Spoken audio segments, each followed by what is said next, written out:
Olá, seja muito bem-vindo, bem-vinda aqui ao canal Líder 4x4. Hoje é nossa quarta e última aula da trilha da gestão do conflito sem sofrimento. Já é inscrito aqui no canal? Show! Não é inscrito ainda? Aproveita e se inscreve agora e ativa a notificação para ficar por dentro de todo o conteúdo que a gente posta por aqui. Se você não assistiu ainda a primeira, a segunda e a terceira aula, nós temos uma playlist preparada para você aqui no YouTube. Vai lá e confere. E hoje a nossa quarta e última aula fala aqui sobre as conversas que geram engajamento. Na última aula a gente falou sobre o poder da escuta empática e agora chegou a hora de aprender aí as melhores estratégias para que você possa realmente se colocar na conversa, na mediação de conflito de uma forma mais empática, que gera conexão com a pessoa com quem você está conversando. E aí? Já separou o seu caderno, a sua caneta? Vamos? Então vem comigo que a gente vai já começar. Então a gente vai falar hoje sobre os diálogos empáticos que desarmam e geram conexão. Isso mesmo, às vezes a nossa fala ela pode causar no outro um comportamento totalmente indesejado. A gente precisa saber aí como alinhar a nossa intenção com o impacto que a gente quer gerar no outro. Afinal de contas, a gente está falando aqui sobre uma competência de mediação e gestão de conflitos. Para isso, a comunicação ela é fundamental. Então, vamos ver aqui o que a gente preparou para você nessa aula. Já me conhece, eu sou Leila Santos e junto com a Sabrina, nós somos idealizadoras da metodologia Líder 4x4. Vamos lá, o que a gente vai aprender hoje aqui nessa aula? O que são diálogos empáticos? Como utilizar a nossa fala, a nossa linguagem para se conectar melhor com o outro? Quais são os tipos de expressão e lugar de fala que você pode tomar na hora de mediar um conflito? E como a gente pode aplicar a CNV, ou comunicação não violenta, no nosso universo corporativo e no nosso dia a dia? Muito bem, trago aqui essa frase icônica de Marshall Rosenberg, que é o pai da comunicação não violenta. Para quem não sabe, o Marshall ele trabalhou essa forma de comunicação globalmente falando. Hoje a gente utiliza CNV em muitos países, em muitos ambientes diferentes. E essa é uma estratégia que visa buscar na hora da comunicação um ponto em comum, um ponto baseado na empatia e no não julgamento. Lembra que lá na aula 2, se eu não me engano, eu comentei um pouco sobre essa fala de que o líder ele precisa sair do nível superficial, né? E essa frase aqui diz tudo. Por trás de todo comportamento existe uma necessidade. E todo ato de violência é uma expressão trágica de uma necessidade não atendida. Então esse é um convite para você que é líder, para qualquer pessoa, olhar o que está por trás do comportamento. Por trás de todo comportamento tem aí uma necessidade não atendida. Grava essa frase, dá um print nessa tela. Essa frase aqui, ela é libertadora. Vamos esclarecer o que é a comunicação não violenta? Comunicação não violenta, ela é sobre expressar o que a gente sente. Ser honesto com nós mesmos e com os outros. Né? Estabelecer conexão, harmonia através do diálogo e ter uma comunicação consciente. Agora, a gente fica um pouco confusa, né, com esse nome, comunicação não violenta, dá a impressão que a gente está falando, bom, se eu não grito, se eu não esbravejo, isso aí não é comigo, não está falando comigo. Mas não é sobre ser ou não ser violento, ou falar mansamente, docemente, ser passivo e ser indulgente. A CNV, ela é muito mais do que isso. A CNV, ela é uma forma de expressão que nos conecta a outra pessoa, sem ter que anular aquilo que a gente pensa, muito menos desconsiderar a fala do outro, o pensamento do outro. Realmente é algo que, se a gente incorporar e a gente praticar no dia a dia, vai trazer assim muitos ganhos nos nossos relacionamentos, sejam pessoais, sejam profissionais. Então, antes de mais nada, eu quero te fazer um convite agora, te fazer uma pergunta: como você se expressa no dia a dia? Vamos olhar.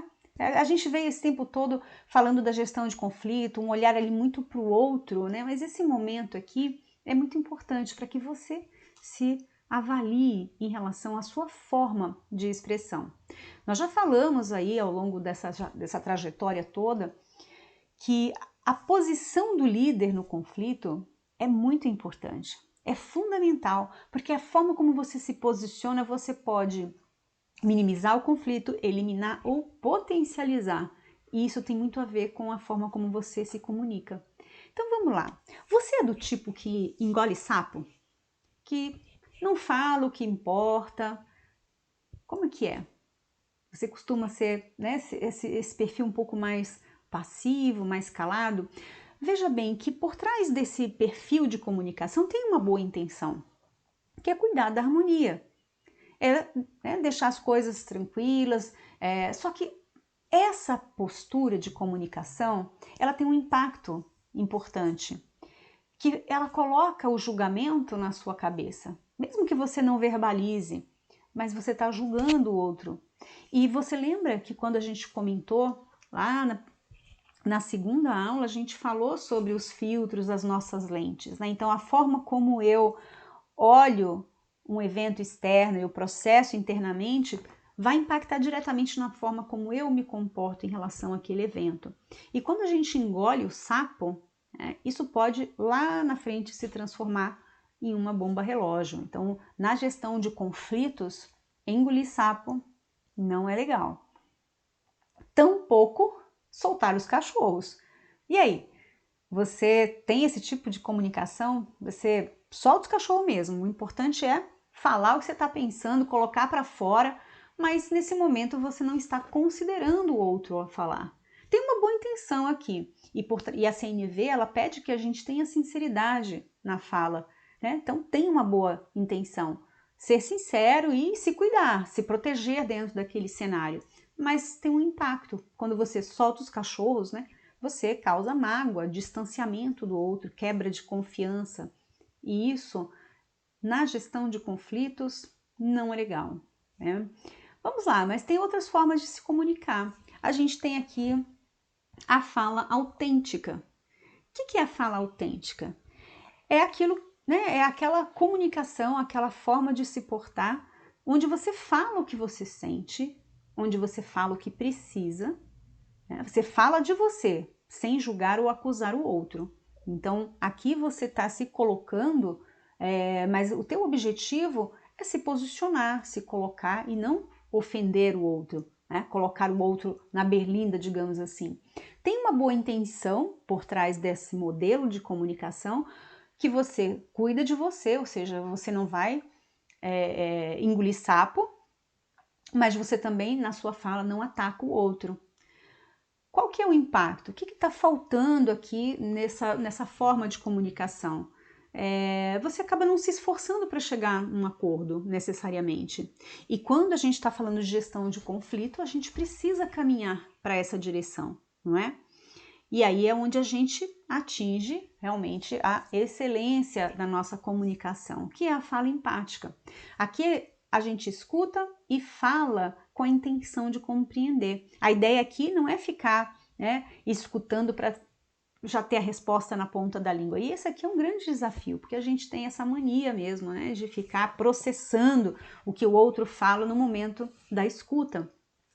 A boa intenção aqui qual é? Fazer que o outro tenha mais vontade de me ouvir. Então, eu falo, eu escuto, cedo o lugar da fala e faço com que o outro entenda que eu o estou ouvindo, que eu o compreendo. Não significa que você concorde com aquilo que ele faz, mas você tem uma postura empática, né? De acolhimento, de aceitação, porque você sabe que por trás daquele comportamento tem uma necessidade não atendida. Então, por que não trazer as perguntas que levantem essas necessidades, que mostrem a necessidade? Porque talvez aí seja a chave para você caminhar para a solução desse conflito. E o impacto que esse tipo de postura, de comunicação traz qual é? Abre espaço, né, para a gente criar uma solução em comum. Então, a fala autêntica, ela já é um grande avanço na nossa comunicação, se comparada com soltar os cachorros e engolir sapo. Mas aqui a gente realmente dá um caminho maior na direção do outro. E para um líder é importantíssimo isso, porque imagina, você como mediador de um conflito, você vai ter pessoas diferentes, interesses diferentes, que você precisa, né, de uma forma imparcial, acolher. Pode até ser que você tenha mais afinidade com o pensamento de uma das pessoas, mas nesse momento, como mediador, você precisa ser mais neutro. Você tem que olhar o objetivo acima do todo. Você tem que ter necessariamente a visão sistêmica, né, do impacto que aquele conflito pode causar, seja para a equipe, seja para a empresa ou para as próprias pessoas envolvidas, não é? E por que é interessante a gente aprender sobre CNV e por que é importante usar CNV no nosso ambiente de trabalho? Porque ajuda a gente a falar sem machucar o outro ou engolir sapo, né, que eu acabei de falar. Ouvir sem se ofender. Então, quando a pessoa fala algo, a gente não pega aquilo ao pé da letra e já, né, a gente sabe que talvez os nossos filtros internos, as nossas lentes pessoais estejam interferindo e elas vão interferir nas nossas opiniões, nas nossas hipóteses, e a gente passa a ter consciência das necessidades atendidas e não atendidas, tanto as suas como a do outro. A gente passa a enxergar além do comportamento e a gente começa a encontrar, buscar pontos em comum, e isso faz com que a gente se conecte com o outro. Então, entender de CNV não é só uma curiosidade, uma coisa legal para a gente aprender, mas é uma ferramenta importante para a gente praticar no dia a dia, né? A gente até fala masterizar, ou seja, dominar essa arte dessa comunicação empática. Isso não tem nada a ver com ser bonzinho, não tem nada a ver com ser indulgente, a gente já viu. Tem a ver com a capacidade que a gente tem de gerar conexão com a outra pessoa, gerar confiança dentro do nosso processo de comunicação.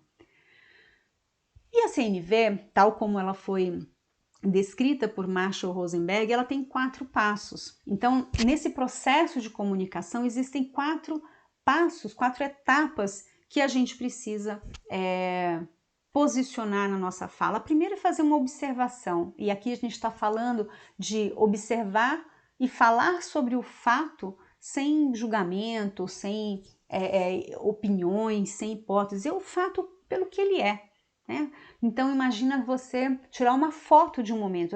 Qualquer pessoa que veja aquela foto, ela vai descrever da mesma forma. Então o primeiro passo é fazer uma observação. Identificar sentimentos, é como você se sente em relação àquele fato, né? Aquele ocorrido. Expressar necessidade. Então o que você... qual é a sua necessidade, ou da empresa, ou do ambiente que vocês estão inseridos, qual é a necessidade não atendida em função daquele fato observado. E por fim, o 4º passo é fazer um pedido, né? Se posicionar sobre o caminho que precisa ser seguido, ou aquilo que é esperado. Então eu trouxe aqui um exemplo para que a gente possa entender na prática como isso funciona, como é que a gente pode aplicar isso, tá? Conforme eu vou falando o diálogo aqui, eu vou posicionar para vocês qual é o passo que a gente está falando. Então a gente tem uma situação aqui hipotética, né, onde a gente tem um líder conversando com o seu liderado, depois de um episódio que aconteceu numa reunião. Então o João, dentro de uma reunião de equipe, se exaltou e acabou ofendendo um outro colega, e aquilo lá criou um ambiente de conflito, de discórdia, e isso atrapalhou o andamento da reunião, as decisões que precisavam ser tomadas. Então o líder chega para o João e fala: "Olá, João, eu gostaria de falar contigo sobre a reunião de ontem. Percebi que você ficou visivelmente agitado, alterou o tom de voz, especialmente ao falar com Carlos, discordando do seu ponto de vista." Veja aqui que é uma observação. "Você usou palavras ofensivas e deixou Carlos muito constrangido na frente de todos." Veja que todo esse parágrafo aqui, eu estou fazendo uma observação. Veja que na minha fala aqui, eu estou constatando algo que todas as pessoas que estavam ali também teriam visto. Veja que eu não estou dizendo que ele estava irritado, que ele estava nervoso. Quando eu começo a criar hipóteses, né, sobre o comportamento dele, eu estou julgando, eu estou avaliando. Aqui eu estou fazendo uma observação livre de julgamentos. Então, nesse momento, quando eu falo isso, o João, ele vai também constatar. Ele não vai se colocar na defensiva, porque não estou acusando ele aqui de ter sido grosseiro. Eu estou colocando os fatos como eles foram vistos por todos. Agora é a hora de eu dizer como eu me sinto em relação a isso. Eu, como líder, eu fiquei sinceramente desapontado com a sua postura. Eu me senti muito desconfortável com a sua atitude. Né? Então, eu estou sendo franco, honesto. Porque, gente, sentimento é algo que conecta. Então, outro ser humano entende o que é desapontamento, o que é desconforto, o que é tristeza. E isso é um passo que, veja que a gente começa a conectar com a outra pessoa, porque ela sabe o que significa isso. E agora eu tenho que expressar qual a necessidade. Por que eu fiquei desapontado? Veja que eu não estou dizendo, João, eu fiquei desapontado porque você fez isso. Não, eu fiquei desapontado e desconfortável porque eu valorizo a cordialidade entre os membros da equipe. Algo que é importante para mim como líder, é importante para minha equipe, não foi atendido. Então, afinal, para que possamos ter uma relação de respeito, a qual eu valorizo muito, olha aqui a minha necessidade, é preciso que possamos manter a cordialidade entre os membros da equipe. Saiba que isso deve acontecer mesmo quando não concordamos sobre alguma coisa. Então aqui eu estou expressando o terceiro passo. E agora então eu vou para o quarto passo. Eu vou colocar um pedido, eu vou provocar aqui alguma ação. Então, poderia me falar como você se sente em relação a isso? Então, veja, aqui eu poderia descascar o abacaxi aqui e não deixar o João falar, mas eu estou dando espaço de fala. Agora chegou a hora de eu escutá-lo, mas para isso eu faço um pedido claro. Você pode me falar como você se sente? E depois de te ouvir, gostaria de marcar uma conversa entre nós três, para juntos encontrarmos um caminho que nos leve a uma solução que beneficie a todos. Posso contar contigo? Então, os 4 passos da CNV expressos aqui nesse diálogo. Eu sei, parece desafiador ler, a gente não fala desse jeito, esse texto parece muito formal, mas eu fiz aqui de uma forma bem didática para você enxergar esses passos. E tudo bem se você não conseguir fazer os 4 de uma vez, mas comece pela observação do fato sem julgamento. Tá? Treine isso. E a gente vai também recomendar alguns outros estudos aqui para você aprofundar nesse tema, tá bom? E agora eu vou compartilhar para a gente fechar com chave de ouro algumas dicas finais. Esse é aquele momento do print que vale a pena a gente guardar ali no nosso celular, guardar no computador para consultar de vez em quando.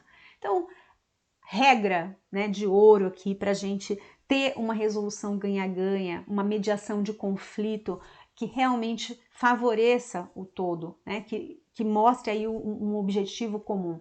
É escutar o outro de maneira genuína, esteja ali de verdade, eliminar os julgamentos em relação a ele. Ah, mas a gente não consegue eliminar julgamento. De fato, a gente vai sempre julgar, faz parte da nossa natureza. Mas você pega esse julgamento e deixa ele de lado, você não toma decisões, você não age em função do seu julgamento. Você precisa confirmar o que ouviu do outro com as suas palavras, para confirmar se o teu entendimento está correto.